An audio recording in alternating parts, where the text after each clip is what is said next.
Hello guys, तो स्वागत है आप सभी का पीएस मांगा एक्सप्लेन चैनल में। कहानी की स्टार्टिंग में हमें बताया जाता है कि ये एक ऐसी दुनिया है जहाँ पे लुक सबसे ज्यादा मैटर करते हैं। अगर आपके पास में इतना अच्छा लुक्स नहीं है लेकिन बहुत सारा पैसा है तो भी आपका काम चल जाएगा। लेकिन अगर आपके पास में बहुत सारा पैसा है लेकिन बिल्कुल भी लुक्स नहीं है तो आपका काम बिल्कुल भी नहीं चलेगा। आपकी तरफ लड़कियां देखेंगी तक नहीं। ये कहानी है हमारे मेन कैरेक्टर क्रिश की, जो कि इतना गंदा दिखता है कि उसकी तरफ कोई देखना भी नहीं चाहता। पर हमेशा से ऐसा नहीं था। क्रिस इस दुनिया के सबसे ज्यादा कुछ सुंदर लोगों में से एक था। सभी लोग क्रिस से बहुत ज्यादा प्यार किया करते थे, लेकिन एक्सपेरिमेंट करते हुए गलती से उसके मुंह पे एसिड गिर गया, जिसकी वजह से क्रिस एक मॉन्स्टर की तरह दिखने लगा। क्रिस कहीं भी बाहर जाता तो उसको देख के लड़कियां काफी डर जाती। क्रिस ने डिसाइड किया कि वो अपनी शक्ल से लोगों का दिल नहीं जीत पाएगा, तो अब वो अपने काम से लोगों का दिल जीतेगा। 20 साल तक उसने अपने मेडिकल स्किल से लोगों की काफी ज्यादा हेल्प करी। वो छोटी छोटी कंट्रीज के अंदर गया जहाँ पे वॉर चल रही थी और वहाँ पे जाकर लोगों की हेल्प करी और बहुत सारी सर्जरीज भी करी। फाइनली अब क्रिस काफी ज्यादा फेमस हो गया था और जो वर्ल्ड हेल्थ ऑर्गेनाइजेशन थी उसने भी क्रिस की तारीफ में बैनर्स निकाले।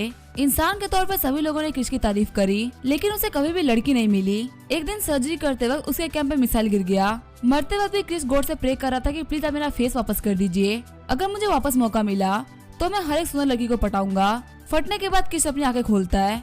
आसपास की जगह देखते हुए क्रिस बोल रहा होता है, ये कौन सी जगह है और आखिर मैं जिंदा कैसे हूँ? मेरे तो पूरे चिथड़े उड़ गए थे। मेरे कपड़ों को भी देख के लग रहा है कि मैं मॉडर्न टाइम में तो नहीं हूँ। तभी वो जाके शीशा देखता है। क्रिस सोच रहा होता है, फाइनली मेरा चेहरा वापस आ गया। गॉड आपका बहुत बहुत शुक्रिया, आपने मेरी बात मान ली। अब मुझे देखना कि आखिर इस वर्ल्ड में मेरी कंडीशन क्या है। तभी क्रिस का सर दुखने लगता है। क्रिस इस बॉडी के रियल ओनर की मेमोरीज के अंदर आ गया होता है। इस बॉडी के रियल ओनर का नाम भी क्रिशी था। भले इस क्रिस के पास में बहुत सा अपीयरेंस था, लेकिन वो एक बहुत ही बड़ा बेवकूफ था। लगातार 10 साल तक पढ़ाई करने के बावजूद भी वो 10 वर्ड नहीं सीख पाया। फिर 2 साल पहले क्रिस की मुलाकात हुई जू फैमिली के लड़की से, जिसके पीछे वो दीवाना हो गया। जो जू फैमिली की लड़की थी उसे काफी खतरनाक बीमारी थी, जिसको ठीक करने के लिए उसको शादी करनी काफी जरूरी थी। क्रिस इतना बड़ा बेवकूफ था कि उसने अपने जान के खतरे को साइड में रख दिया और खुशी खुशी जू फैमिली की लड़की से शादी कर ली। जो जू कियान थी वो शादी के बाद में ठीक होने लगी और पहले से और भी ज्यादा खूबसूरत हो गई। जू फैमिली में क्रिस की कोई भी इज्जत नहीं करता था, यहाँ तक कि सर्वेंट्स तक क्रिस की इंसल्ट करते थे। लेकिन जो जू कियान थी वो सबकी तरह बुरी नहीं थी। उसने सर्वेंट्स को उनकी गलती के लिए डांटा और क्रिस को अच्छे कपड़े और खाना दिया। शादी करने के बाद भी आज तक क्रिस ने कभी भी जू कियान को छुआ तक नहीं था। क्रिस इस जू कियान को देख के उसकी आवाज को सुनकर काफी ज्यादा खुश हो जाता था। लेकिन 6 महीने पहले क्रिस को जू कियान की बीमारी हो गई। कियान ने बहुत सारे फेमस डॉक्टर से बात करी, लेकिन कोई भी कुछ भी नहीं कर पा रहा था। क्रिस डे बाय डे वीक होता गया और आज वो दिन था जिस दिन पुराना क्रिस मारा गया और नए क्रिस को उसकी बॉडी मिल गई। क्रिस हंसते हुए बोल रहा होता है, भले से ही मैं इस फैमिली का सिर्फ नाम का सन इन लॉ हूँ, लेकिन ये फैमिली काफी ज्यादा अमीर है। मुझे पूरा विश्वास है कि मेरी लाइफ काफी ज्यादा अच्छी जाने वाली है। गॉड आपका बहुत बहुत शुक्रिया, आपने ये मेरी लाइफ काफी ज्यादा आसान बना दी। तभी क्रिस को गेट के बाहर से किसी की बात करने की आवाज आती है। बाहर को सर्वेंट्स बोल रहे होते क्रिस मर गया होगा। उस कमीने को तो पहले ही मर जाना चाहिए था। उस पागल को क्या लग रहा था कि वो जू फैमिली का सन इन लॉ बन जाएगा। पहला सर्वेंट बोल रहा होता है, मैंने हमारे बटलर को किसी के खाने में जहर मिलाते हुए देखा है। दूसरी सर्वेंट बोल रही होती है, ऐसी बातों को ओपनली मत बोलो, किसी ने सुन लिया तो हम लोग को फालतू में डांट पड़ेगी। चलो चलो क्रिस की लाश देखते हैं। लेकिन जैसे वो लोग गेट खोलते हैं वो देखते हैं क्रिस को जो कि खड़ा होता है। वो लोग काफी डर गए होते हैं और भागते हुए बोल रहे होते हैं क्रिस अभी जिंदा है। वही क्रिस सोच रहा होता है, इन मर्दों ने बोला कि मुझे पॉइजन दिया गया है। मैंने इस बॉडी के ओनर के दिमाग में तो कुछ और ही देखा था। लगता है गॉड ने मेरे साथ में कुछ इतना भी अच्छा नहीं किया। इस फैमिली का सन इन लॉ होना मेरे लिए बहुत ही बड़ा कर्स है। अब मैं क्या करूं? इस बंदे के दिमाग में तो सिर्फ कचरा भरा हुआ है। इसकी मेमोरी को यूज करते हुए मैं कुछ भी नहीं कर सकता। जैसे ही क्रिस अपनी आंखें बंद करता है वो अपने दिमाग के अंदर आता है। क्रिस अपने सामने कंप्यूटर देखता है। क्रिस सोच रहा होता है, ये तो वही कंप्यूटर है जो कि मैं अपने साथ में अफ्रीका में लेके गया था। इसके अंदर जितना भी डाटा है वो सभी स्टोर्ड है और पता नहीं क्यों मेरी आंखें भी मुझे काफी ज्यादा अलग लग रही है। फिर जब क्रिस एक बॉक्स देखता है तो वो उसके आर पार देख पा रहा होता है। क्रिस सोच रहा होता है, मैं चीजों के आर पार देख सकता हूँ। लगता है ये उस एक्सरे का इफेक्ट है जो कि मैं अपने साथ में लेके आया था। लगता है बॉम्ब के फटने की वजह से मेरा जो कंप्यूटर था और मेरा जो एक्सरे था वो मेरे दिमाग के अंदर रह गया है और मेरे साथ में टाइम ट्रेवल करके यहाँ पे आ गया। चलो अब चेक करते हैं कि क्या इन दोनों की पावर को मैं एक साथ यूज कर सकता हूँ। ये बोलते हुए क्रिस एक वॉच की तरफ देखने लगता है। उसे पता चलता है कि वो एक पोर्सलेन का वास है जो कि 15 साल पुराना है। क्रिस सोच रहा होता है तो काफी ज्यादा कमाल की पावर है। तभी गेट खुलता है और जू कियान एंटर करती है। जू कियान बोल रही होती है, मैंने सुना है कि तुम खड़े हो पा रहे हो, मैं तुम्हारे लिए काफी ज्यादा खुश हूँ। तभी किसका कंप्यूटर उसको बता देता है कि ये जू कियान है। जू कियान डॉक्टर से बोल रही होती है, प्लीज आप एक बार क्रिस को चेक करिए। डॉक्टर जब क्रिस को चेक करते हैं तो वो बोलते हैं तो काफी अच्छी बात है, क्रिस तो पूरी तरीके से ठीक हो चुका है और इसकी बॉडी भी काफी ज्यादा हेल्दी हो चुकी है। पहले तो कियान चिढ़ते हुए बोल रही होती है, आखिर ऐसे कैसे हो सकता है, कुछ दिन पहले ही तो ये मरने के कगार पे था। फिर कियान एक्टिंग करते हुए रोने लगती है और बोलती है तो काफी अच्छी बात है। क्रिस सोच रहा होता है ये लड़की तो काफी ज्यादा खतरनाक है, ये अपने एक्सप्रेशन को काफी जल्दी चेंज कर सकती है। इसी का लगता है मैं कोई बेवकूफ हूँ जो कि ये समझ नहीं पाएगा।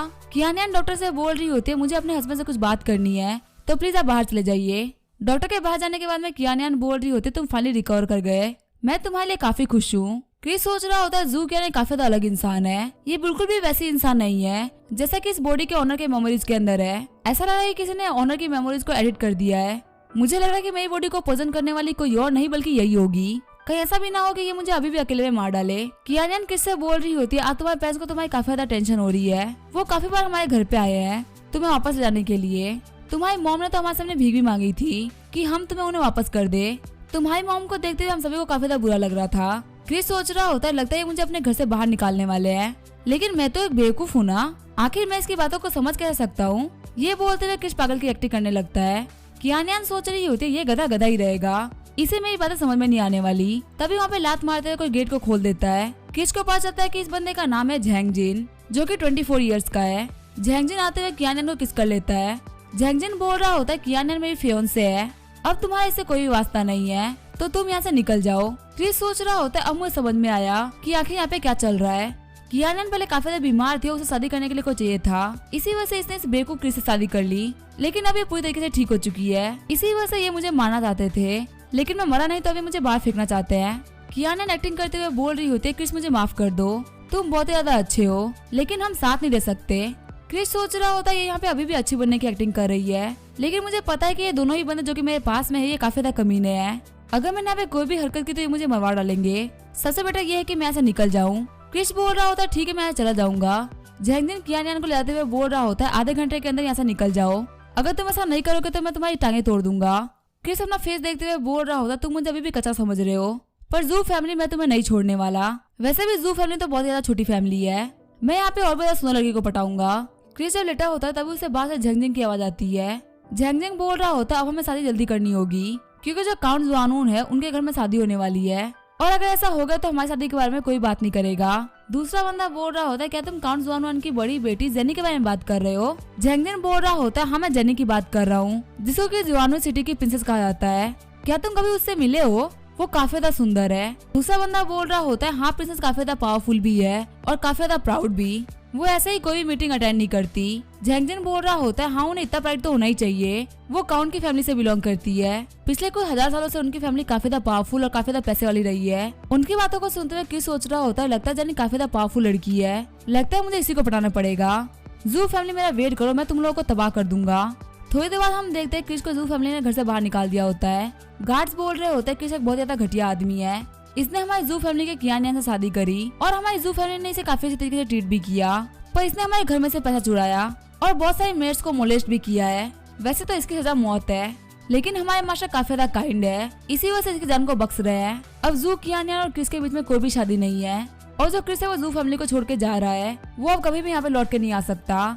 क्रिस सोच रहा होता है घटिया तुम लोग हो और घटिया मुझे बोल रहे हो, तुम लोग यहाँ पे सिर्फ मुझे बदनाम कर रहे हो ताकि जू कियानियन की शादी आराम से हो जाए। चलो ये तो काफी अच्छी बात है, मेरे फेस के ऊपर कोई भी स्क्रैच नहीं पड़ा, क्योंकि मैं अपने फेस को खराब होते हुए फिर से नहीं देख सकता। लगता है पहले मुझे अपने घर चलना चाहिए। जू फैमिली के हेड बोल रहे होते हैं क्या सारा काम हो गया है। गार्ड बोल रहा होता है हाँ मास्टर सारा काम हो चुका है। कियानियन बोल रही होती है फादर अब क्या करने वाले हैं, कहीं से मेरी रेपुटेशन के ऊपर तो कोई भी असर नहीं पड़ेगा ना। जू फैमिली के हेड जू कियान बोलते हैं कि नहीं कुछ भी बुरा नहीं करने वाला, जो भी मैं करूंगा उससे मिस्टर झैंगजिन काफी ज्यादा खुश हो जाएंगे और उनके खुश होने की वजह से तुम्हारी लाइफ काफी ज्यादा अच्छी बनेगी। आगे हम देखते रात हो गई होती है। जंगल में चलते हुए क्रिस सोच रहा होता है जल्दी मैं घर पहुंचने वाला हूँ, लेकिन तभी क्रिस को कुछ बंदे घेर लेते हैं। क्रिस सोच रहा होता है मुझे पता ही था कि ऐसा कुछ होने वाला है, वो लोग मुझे इतने आराम से जाने नहीं दे सकते। फिर जो बंदे वहाँ पे आए होते हैं वो क्रिस को बांध के लेके जाने लगते हैं।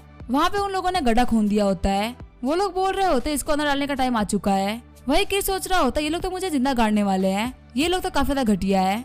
तभी वहाँ पे उस गैंग का बॉस आते हुए बोलता है मैं क्रिस का इस कब्र के अंदर स्वागत करता हूँ, सभी लोग ध्यान से इसके लिए करना जला देना, हम इसे काफी अच्छी खुशहाल मौत देंगे। क्रिस सोच रहा होता है तुम मुझे जिंदा अंदर गाड़ने वाले हो और तुम बोल रहे हो कि तुम मुझे खुशहाल मौत दोगे। लगता है इस बंदे को लेके इस ओरिजिनल बॉडी के ओनर के पास में कुछ इन्फॉर्मेशन है। क्रिस को पता चलता है कि इस बंदे का नाम है तियान हैन और ये यहाँ पे एक बहुत ही बड़े गैंग का लीडर है। इसने अपने हाथों से बहुत सारे लोगों की जान ले रखी है, लगभग इसने आज तक 279 लोगों को मारा है और इसकी बॉडी के अंदर एक नीडल फंसी हुई है। हम देते क्रिस लगातार तियान हैन को घुरे जा रहा होता है। तियान हैन क्रिस की पट्टी खोलते हुए बोल रहा होता है क्या तुम्हें कुछ कहना है। क्रिस बोल रहा होता है तुम्हारी बॉडी के अंदर एक नीडल है, अगर तुमने इसे बाहर नहीं निकाला तो तुम पक्का से मारे जाओगे। तुम्हारा जो नीडल है वो तुम्हारे लंग्स से काफी ज्यादा करीब आ चुका है, लगातार वो तुम्हारे खून के साथ में बह जा रहा है। एक बार जब वो तुम्हारे दिमाग के अंदर घुस जाएगा तो तुम्हारा सब कुछ खत्म हो जाएगा। तियानहेन सोच रहा होता है इस चीज के बारे में मेरी वाइफ को भी नहीं पता, आखिर इस बंदे को कैसे पता है। फिर तियानहेन बोल रहा होता है सभी लोग बोलते हैं कि तुम एक बेवकूफ हो, लेकिन तुम कोई बेवकूफ नहीं हो। क्रिस बोल रहा होता है मैं तुम्हारी हेल्प कर सकता हूँ तुम्हारे नीडल को बाहर निकालने में। तियानहेन बोल रहा होता है लगता है इसके बदले में मुझे तुम्हारी जिंदगी छोड़नी पड़ेगी, है ना? तुम्हें पक्का से भी जानना होगा कि मुझे किसने बोला तुम्हें मारने के लिए। क्रिस बोल रहा होता है मुझे पता है मुझे मारने के लिए कौन कह सकता है, लेकिन तभी तियानहेन बोल रहा होता है मुझे माफ करना, तुम जिंदा नहीं बच सकते। क्रिस सोच रहा होता है ये कैसा अजीब बंदा है, ये तो यहाँ पे अपनी मौत से भी नहीं डर रहा है। तियानहेन बोल रहा होता है 3 महीने पहले तुम्हारे भाई ने मुझसे 5 गोल्ड लिया था ताकि वो अपने फादर का इलाज करवा सके। कंपाउंड इंटरेस्ट मिला के वो भी हो चुका है 100 गोल्ड। मेरा तुम्हारे मारने का यही रीजन है कि तुम्हारी फैमिली वो पैसे वापस नहीं कर पा रही और तुम्हें मारने का कोई भी रीजन नहीं है। तभी क्रिस को 3 महीने पहले की मेमोरीज दिखाई देती है जब जू फैमिली में उसको लेने के लिए उसके फादर आए थे और उन्होंने वहाँ पे काफी बड़ा हंगामा खड़ा कर दिया था। जो जू फैमिली के सर्वेंट्स थे उन्होंने उन्हें बहुत ज्यादा बुरी तरीके से मारा और उन्हें घर से बाहर फेंक दिया। क्रिस सोच रहा होता है मेरे फादर को जू फैमिली के लोगों ने इंजर्ड कर रखा है। इस बॉडी का जो रियल ओनर था वो एक नंबर का बेवकूफ था, सिर्फ एक लड़की के चक्कर में उसने अपने पेरेंट्स को इग्नोर कर दिया। सच में कोई इतना घटिया कैसे हो सकता है? तियानहेन बोल रहा होता तुम बिल्कुल भी टेंशन मत लो, तुम यहाँ पे अकेले नहीं मरने वाले, कल हम तुम्हारी पूरी फैमिली को खत्म कर देंगे। क्रिस सोच रहा होता है मैं अपने पेरेंट्स और अपने भाई को मरने नहीं दे सकता। तियानहेन अपने बंदों से बोल रहा होता है जल्दी से इसे काट दो। जैसे ही वो बंदा किसी गला काटने वाला होता है क्रिस बोल रहा होता है मैं तुम्हें 1000 गोल्ड दूंगा। ये सुन के वो बंदा रुक जाता है। क्रिस बोल रहा होता है मैं तुम्हें 10 दिन के अंदर 1000 गोल्ड दूंगा। ये बात सुन के वहाँ पे सभी लोग काफी ज्यादा शॉक्ड हो गए होते हैं। तियानहेन बोल रहा होता है मैं तुम्हें 3 दिन दे रहा हूँ, 3 दिन में मुझे पैसे लौटा दो। क्रिस सोच रहा होता है 3 दिन तो बहुत ज्यादा कम हो गए, लगता है यहाँ पे इस कमीने ने जू फैमिली से बात करी है। अगर ये मुझे 3 दिन के अंदर मार डालता है तो जू फैमिली से 100 गोल्ड देगी। क्रिस बोलता है ठीक है ये डील रही। तियानहेन बोल रहा होता है इसको जाने दो और यहाँ पे कॉन्ट्रैक्ट बाहर निकालो। तियानहेन के बंदे बोल रहे होते हैं गैंग लीडर हमारे पास में कोई भी कॉन्ट्रैक्ट नहीं है। तभी जो क्रिस होता है वो बोल रहा होता है इसकी कोई भी जरूरत नहीं है। वो अपने कपड़ों को फाड़ के अपने खून से उसके ऊपर एक कॉन्ट्रैक्ट लिख देता है। तियानहेन सोच रहा होता है सभी लोग बोल रहे होते हैं कि ये बंदा बेवकूफ है, पर ऐसा लग तो नहीं रहा। फिर तियानहेन बोल रहा होता है मुझे वो 1000 गोल्ड 3 दिन के अंदर चाहिए, वरना तुम्हारा पूरा परिवार मारा जाएगा। इन 3 दिन के लिए मेरे 2 बंदे तुम्हारे साथ में रहेंगे ताकि तुम कहीं भाग ना जाओ। चलते हुए क्रिस सोच रहा होता है आखिर मैं 3 दिन के अंदर 1000 गोल्ड कैसे कमाऊं। तभी उसे एक आइडिया आता है। क्रिस सोच रहा होता है इस टेक्निक को यूज करते हुए मैं काफी सारे पैसे भी कमा सकता हूँ और अपनी फैमिली को भी प्रोटेक्ट कर सकता हूँ और हो सके तो जू फैमिली से भी रिवेंज ले पाऊंगा। वो दोनों ही गार्ड्स क्रिस के पास आते हुए बोल रहे होते हैं आखिर तुम यहाँ पे क्यों रुक गए हो, तुम्हारा घर अभी तक नहीं आया। क्रिस सोच रहा होता है मैं अपनी फैमिली से मिलकर क्या ही करूंगा, मेरी फादर मेरी वजह से दिक्कत में है, पता नहीं वो लोग मुझे देख के खुश होंगे भी कि नहीं। कहानी सुनाने वाला हमें बता रहा होता है कि ये दुनिया मार्शल आर्ट की दुनिया है, यहाँ पे ज्यादातर लोग कबीले टाइप के साथ में रहते हैं। यहाँ पे आसपास में तकरीबन 20 घर बनाए हुए हैं और कुछ गार्ड्स जो कि गांव को लगातार गार्ड करते रहते हैं। लेकिन क्रिस की जो सैन फैमिली है वो गांव से काफी ज्यादा दूर रहती है, वो लोग अकेले माउंटेन्स पे रहते हैं। ऐसा इसी वजह से क्योंकि जो सैन फैमिली वो बाहर की फैमिली है, वो 10 साल पहले ही यहाँ पे आके बसे हैं। उनको यहाँ के लोगों ने कभी भी एक्सेप्ट नहीं किया। हमें क्रिस के घर के अंदर का सीन दिखा जाता है। क्रिस के जो फादर होते हैं वो खून खांस रहे होते हैं और बोल रहे होते हैं मुझे जाके अपने बेटे को वापस लेके आना है। वही क्रिस की मॉम बोल रही होती है अगर तुम ऐसे ही खून खांसते रहोगे तो तुम मारे जाओगे, इसलिए बेड से मत उठो। क्रिस के डैड बोल रहे होते हैं मैं अपने बेटे को कल लेने के लिए जाऊंगा, अगर मुझे कल जू फैमिली के लोगों ने रोका तो मैं वहाँ पे खुद को मार डालूंगा। क्रिस की मॉम बोल रही होती है हमने अपने बेटे को काफी ज्यादा नाजुक से पाला है, लेकिन जू फैमिली में जाने के बाद पता नहीं लोग उसे कैसे बुली कर रहे होंगे।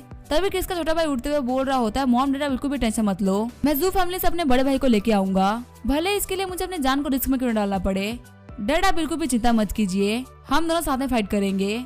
वही जो क्रिस होता है वो बाहर से सारी बातें सुन रहा होता है। फिर क्रिस गेट खोलते हुए उन सभी के सामने झुक जाता है और बोल रहा होता है मॉम डैड और भाई मैं वापस आ गया। क्रिस को वहाँ पे देख के सभी लोग शॉक्ड हो गए होते हैं। क्रिस की माँ रोते हुए बोल रही होती है मेरा क्रिस वापस आ गया, कहीं मैं सपना तो नहीं देख रही ना। फाइनली तुम उन डेविल के हाथों से छूट के वापस आ गए। क्रिस बोल रहा होता है हाँ मॉम मैं वापस आ गया, मुझे माफ कर दीजिएगा, मुझे पता मैंने बहुत सारी गलतियां करी है, अब मैं कभी भी लौट कर जू फैमिली में वापस नहीं जाऊंगा। क्रिस की मॉम मुझे गले लगाते हुए बोल रही होती तुम काफी ज्यादा समझदार हो। क्रिस सोच रहा होता ये लोग बस इतना चाहते हैं कि मैं जू फैमिली में वापस ना जाऊं। जो पहले वाला क्रिस था वो बहुत ही बड़ा बेवकूफ था, उसने इतने ज्यादा प्यारे परिवार को दुख दिया है। क्रिस अपने डैड के सामने झुकते हुए बोल रहा होता है डैड मुझे माफ करिएगा। क्रिस के डैड बोल रहे होते तुम पहले से काफी ज्यादा अलग दिख रहे हो, तुम पहले कभी भी ऐसे बात नहीं किया करते थे, लगता है तुम पहले से काफी ज्यादा स्मार्ट हो गए हो। क्रिस सोच रहा होता है आखिर मैं इस चीज को कैसे एक्सप्लेन करूं। क्रिस की मॉम बोल रही होती है लगता है क्रिस को गॉड ने ब्लेस किया है, इसी वजह से क्रिस स्मार्ट हो गया है। क्रिस सोच रहा होता है मॉम ने मेरी प्रॉब्लम ठीक कर दी, वरना मुझे एक्सप्लेन करने में काफी सारा टाइम लगता। क्रिस का भाई जियान बोल रहा होता है, क्या आपको जू फैमिली ने बाहर निकाल दिया? क्रिस मुंडी हिलाते हुए बोल रहा होता है, हाँ। क्रिस की मॉम बोल रही होती है, कोई बात नहीं, भूल जाओ, वो लोग बहुत ज्यादा कमीने थे। भले ही हमारी फैमिली के पास में पैसे नहीं है, लेकिन हम लोग बहुत ज्यादा अच्छे हैं। मैं और तुम्हारा भाई काफी सारा मेहनत करके पैसे कमाएंगे तुम्हारे लिए। क्रिस सोच रहा होता है कि मेरी मॉम को ऐसा लग रहा है कि मैं वहाँ पे बहुत ज्यादा आराम से रहता था, इसी वजह से मुझे गरीब परिवार में रहने में दिक्कत आएगी। यहाँ पे पूरा परिवार काम करने के लिए तैयार है, मुझे सपोर्ट करने के लिए। क्रिस की मॉम बोल रही होती है, तुमने जू फैमिली में इसी वजह शादी करी थी ना, क्योंकि तुम्हें एक वाइफ चाहिए। जब तुम्हारे भाई और पापा ठीक हो जाएंगे तब हम तुम्हारी शादी करवा देंगे। क्या तुम हमारे गाँव के वीडियो लियू को जानते हो? वैसे वो तुमसे 3 साल बड़ी है, लेकिन वो बहुत ज्यादा प्यारी है। क्रिस सोच रहा होता है, क्या खतरनाक फैमिली है, इन्होंने मेरे लिए एक वाइफ भी अरेंज कर दी है।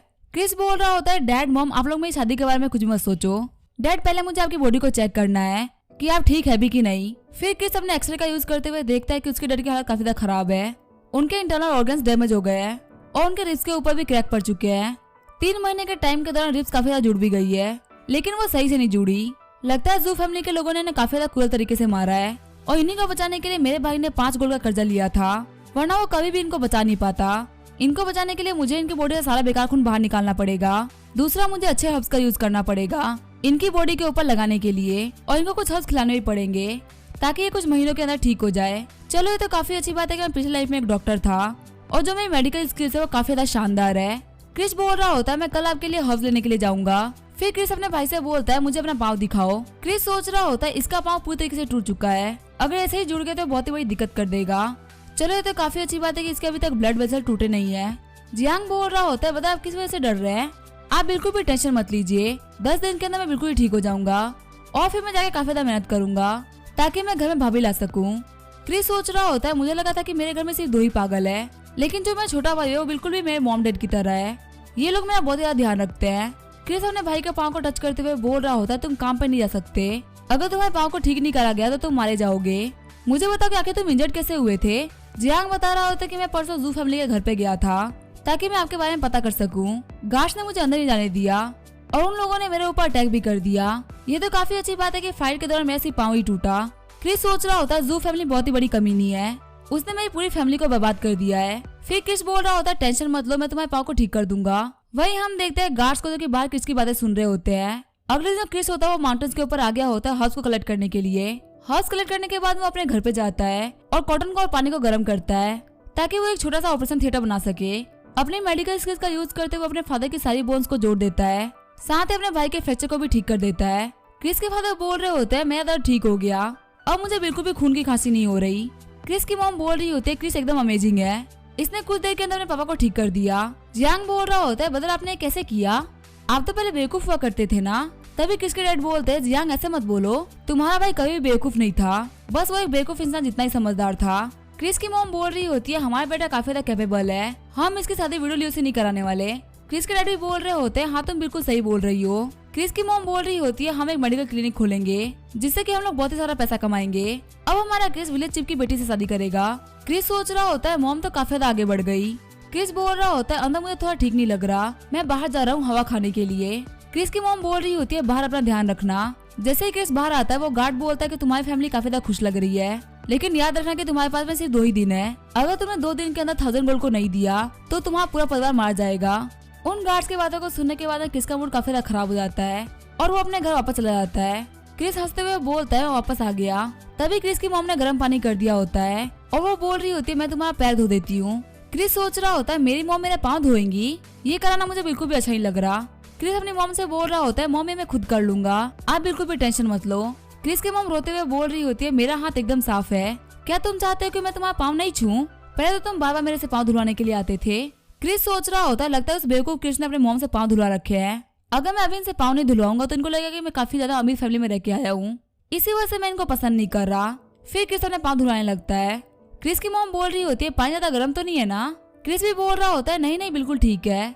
क्रिस सोच रहा होता है, मुझे कभी भी नहीं लगा था कि मुझे इतना ज्यादा प्यारा परिवार मिलेगा, अब से मैं इन सभी लोगों को अपना खुद का परिवार मानूंगा। उस बेकार क्रिस के ऊपर उसके मॉम डैड का बहुत ही बड़ा कर्ज है जिसको मैं एक एक करके पूरा पेबैक करूंगा, लेकिन फिलहाल सबसे जरूरी काम है फिलहाल की प्रॉब्लम्स को दूर करना। अगले दिन क्रिस सुबह अपने घर में बैठ के खाना खा रहा होता है, तभी उसके दरवाजे पे वो गार्ड्स नॉक करते हैं। गार्ड्स बोल रहे होते हैं, तुम्हारे पास में बहुत ही ज्यादा कम टाइम है, तुम पैसे नहीं कमा रहे हो, गार्ड्स को देखते हुए क्रिस की मॉम बोल रही होती है ये कौन है। क्रिस बोल रहा होता है मॉम टेंशन मत लो, ये दोनों ही मेरे दोस्त है। क्रिस की मॉम बोल रही होती है अच्छा तुम क्रिस के दोस्त हो, हम लोग खाना खा रहे हैं, तुम लोग भी आओ खाना खाने। तभी वो गार्ड एक्टिंग करते हुए बोल रहा होता है नहीं आंटी हमने खाना खा लिया है। गार्ड को देखते हुए क्रिस सोच रहा होता है इस गार्ड का नाम तियान सुसान है, ये एक बहुत ही बड़ा मर्डरर है, पर अभी ये कितनी अच्छी एक्टिंग कर रहा है। क्रिस बोल रहा होता है मैं अपने फ्रेंड के साथ में सिटी में जा रहा हूँ, स्कूल में कुछ टीचर आए पढ़ाने के लिए। क्रिस की मॉम बोल रही होती है क्या तुम खाना खाने के लिए घर पे आओगे, लंच के टाइम तक तो तुम्हें काफी ज्यादा भूख लग जाएगी। क्रिस बोल रहा होता है मैं दोपहर तक तो वापस नहीं आ पाऊंगा, लेकिन मैं रात तक वापस आ जाऊंगा। वहीं सिसान बोल रहा होता है आंटी मेरा घर टाउन में ही है, मैं इसे भूखा नहीं रहने दूंगा। क्रिस की मॉम क्रिस से बोल रही होती है मैंने तुम्हारे लिए अंडे बॉईल किया है। ये बोलते हुए क्रिस को एक अंडा पकड़ा देती है। एग लेने के बाद में क्रिस वहाँ से निकल गया होता है। आगे हमें 4 घंटे बाद का सीन दिखा जाता है। क्रिस और वो दोनों गार्ड जॉन सिटी के अंदर जा रहे होते हैं। वहीं हम देखते हैं तो बाप बेटों को जो कि आपस में बात करते हुए आ रहे होते हैं। बेटा बोल रहा होता है हमारे साथ में चीटिंग हुई है। बाप भी बोल रहा होता है हाँ तुम बिल्कुल सही बोल रहे हो, लेकिन हम लोग बर्बाद हो चुके हैं, हमें वो गैम्बलिंग नहीं खेलनी चाहिए थी। क्रिस सोच रहा होता है मुझे लग रहा था कि यहाँ पे कोई झगड़ा हो रहा है, पर असल में ये दोनों बाप बेटे हैं जो कि गैम्बलिंग के बारे में बात कर रहे हैं। जब वो बाप बेटे दोनों वहां जा रहे होते हैं तभी सिसान बोलता है अंकल आप कैसे हैं। क्रिस सोच रहा होता है सिसान इनको जानता है। अंकल बोल रहे होते ये तो सिसान है, तुमसे मिले हुए काफी सारे दिन बीत गए। सिसान बोल रहा होता है आप मेरे घर पे नहीं आए, डैड आपको काफी ज्यादा मिस कर रहे हैं, आपकी और हमारी फैमिली के बीच में 10 साल की दोस्ती है, तो थोड़े बहुत उधार के लिए हमारी फैमिली को कुछ भी नहीं बोलेगी। अंकल भी बोल रहे होते ठीक है मैं कल आऊंगा। सिसान उन अंकल से बोल रहा होता है मेरे फादर ने जो आपको पैसे दिए थे वो आपको रिटर्न करने की कोई भी जरूरत नहीं है। अंकल भी बोल रहे होते हैं आखिर मैं क्या बोलूं, मुझे बहुत ज्यादा शर्म आ रही है। सिसान उनको जंगल में जाते हुए बोल रहा होता है आखिर आप शर्मा क्यों रहे हैं, हम लोग बिल्कुल किसी दोस्त की तरह है, थोड़ा बहुत पैसा बिल्कुल भी मायने नहीं रखता, जब मैं छोटा था तो मैं आपके घर पे आया करता था खाना खाने के लिए। अंकल ही बोल रहे होते अगर ऐसी बात है तो मैं तुम्हारे लिए काफी अच्छा खाना बनाऊंगा। थोड़ी देर बाद सिसान झाड़ू से बाहर निकलता है। सिसान 14 से बोल रहा होता है जाके बिग ब्रदर को बोल दो कि झाड़ू में तो लाश पड़ी हुई है और उनको साफ करवाना है। क्रिस सोच रहा होता है क्या इसने उन दोनों बंदों को मार डाला। सिसान बोल रहा होता है मुझे माफ करना, मुझे तो पुराने मिलने वाले मिल गए थे। आगे चलते हुए क्रिस बोल रहा होता है तुम उस बंदे को अंकल बोल रहे थे। सिसान बोल रहा होता है हाँ वो मेरे फादर का दोस्त है, हमारी फैमिली को फ्रेंड्स बनने हुए 10 साल से भी ज्यादा हो गए हैं, जब मैं छोटा था तो वो मुझसे मिलने के लिए मेरे घर पे आया करते थे। क्रिस बोल रहा होता है तुम्हारा उनके ऊपर कितना उधार था। सिसान बोल रहा होता है तकरीबन 3 गोल्ड का, क्योंकि वो मेरे मिलने वाले थे इसी वजह से इंटरेस्ट बहुत ज्यादा कम लगाया था, सब कुछ जोड़ जाड़ के आपको 25 गोल्ड बनते हैं। लेकिन कल इन बाप बेटों ने एक गेमलिंग खेली जहाँ पे ये लोग अपना सारा पैसा हार गए और बहुत ही भारी कर्जे में डूब गए। क्रिस सोच रहा होता है सिर्फ 25 गोल्ड के लिए इसने अपने पापा को दोस्त को मार डाला और 10 साल पुरानी दोस्ती भूल गया। सिसान बोल रहा होता है मुझे पता है क्रिस तुम मेरा टाइम वेस्ट कर रहे हो, 2 दिन के अंदर 1000 गोल्ड कॉइन कमाना एकदम इम्पॉसिबल है, कैसा लगेगा मैं तुम्हें अभी मार डालूं, इससे मेरे 2 दिन ही बर्बाद नहीं होंगे। क्रिस भी बोल रहा होता है हाँ तुम बिल्कुल सही बोल रहे हो, 1000 गोल्ड कॉइन किसी गरीब बंदे के लिए कमाना बहुत ज्यादा बड़ी बात है, पर मैं तुम्हें क्लियरली बता दूं कि मैं कोई ऑर्डिनरी इंसान नहीं हूँ, मुझे 2 दिन नहीं लगने वाले इतना सारा पैसा कमाने में, शायद आज का दिन काफी रहेगा। सिसान बोल रहा होता है तो काफी ज्यादा कमाल की बात है।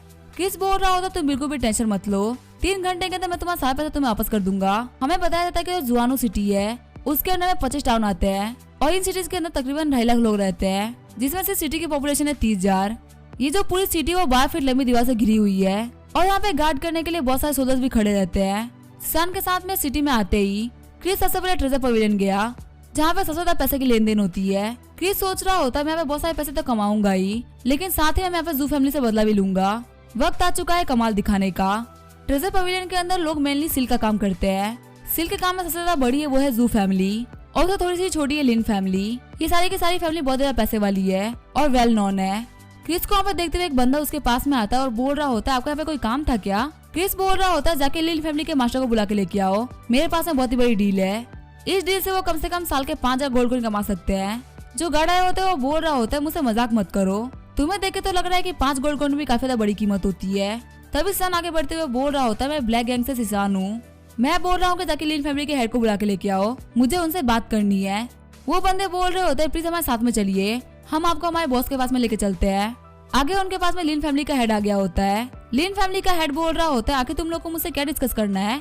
हमें बताया जाता है कि इस बंदे का नाम होता है लिन मो, जो कि ट्रेजर पवेलियन का भी ओनर है। क्रिस बोल रहा होता है मेरे पास में एक ऐसी टेक्निक है जिसका यूज करते हुए आप साल के 5,000 गोल्ड कॉइन कमा सकते हैं।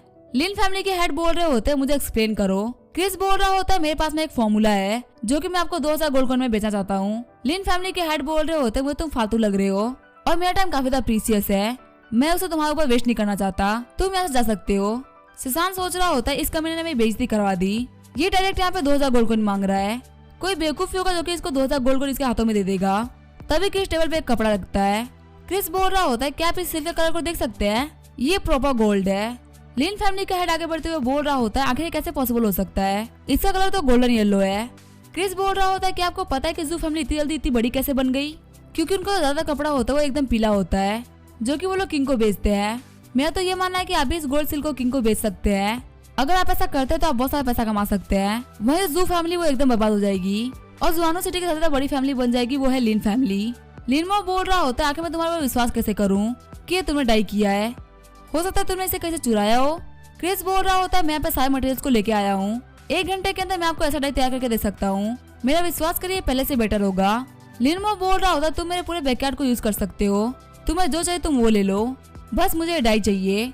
अगर तुमने खुद को प्रूव कर दिया तो मैं तुम्हें पक्का से पैसे दे दूंगा। क्रिस बोल रहा होता है 2000 गोल्ड।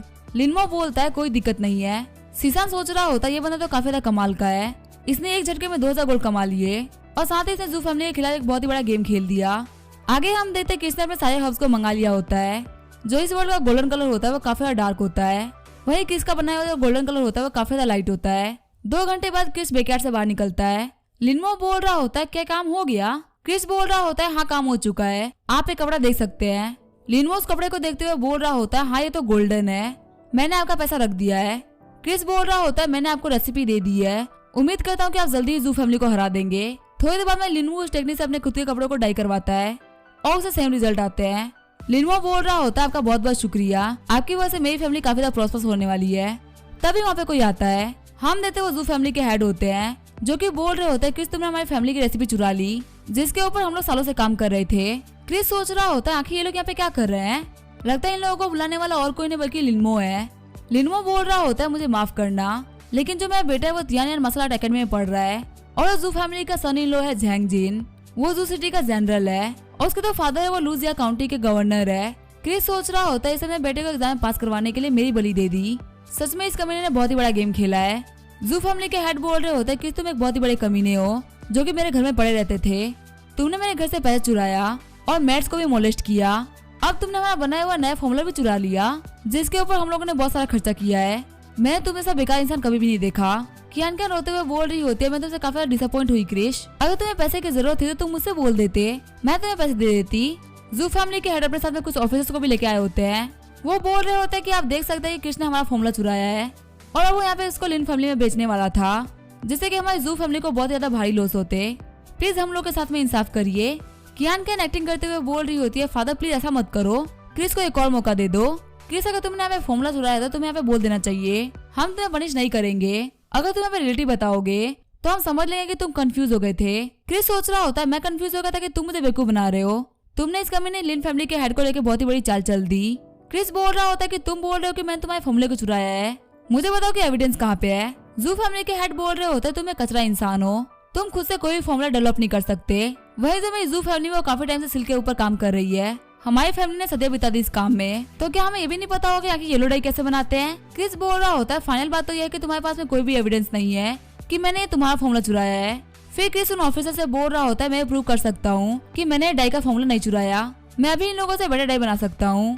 कियान बोल रही होती कि पहले तुमने चोरी करी उसके बाद तुम यहाँ पे झूठ भी बोल रहे हो, तुम बहुत ज्यादा गलत काम कर रहे हो क्रिश, तुम्हें ये सब नहीं करना चाहिए। क्रिस बोल रहा होता है इस बार मैं प्ले डाई नहीं करूंगा, इस बार मैं पर्पल डाई करने वाला हूँ। कहानी सुनाने वाला मैं बता रहा होता है इस वर्ल्ड में सबसे मुश्किल डाई होता है वो होता है पर्पल डाई। एक कपड़े को डाई करने के लिए कम से कम 300 सीसेस लगते हैं और साथ में बहुत सारे मटेरियल चाहिए होते हैं।